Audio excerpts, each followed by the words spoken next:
Jarmen's Jane Doe by S.E. Smith. Narrated by Jonathan Strait.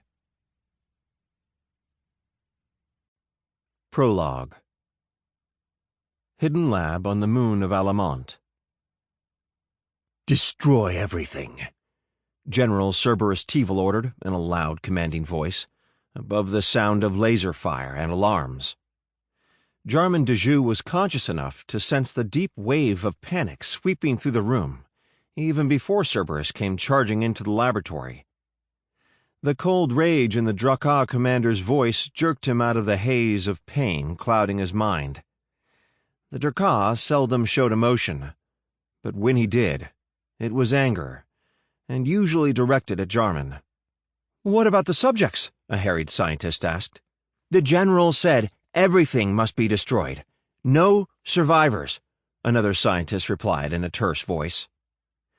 Strapped to a metal frame in the center of the room, Jarmen kept his head lowered and eyes closed so the men would not notice that he was conscious and aware of their conversation.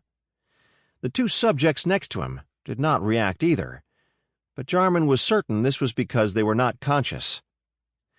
They were newer units, not yet completed, and still retained a portion of their memories and emotions, making them unpredictable. The distant sound of laser fire could barely be heard above the frenzied destruction in the room.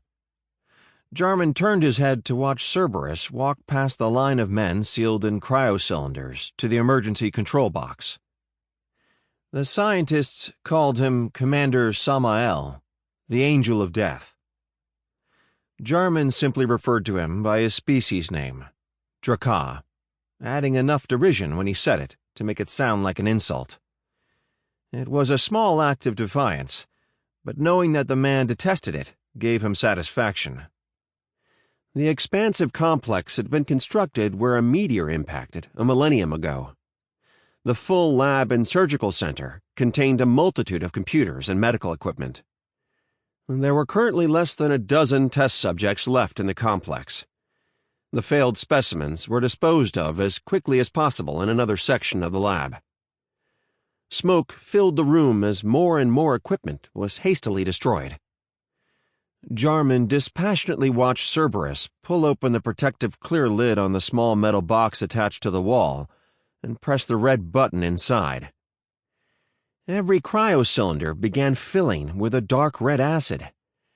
When their flesh began to dissolve, the men in the cylinders woke and struggled against their restraints.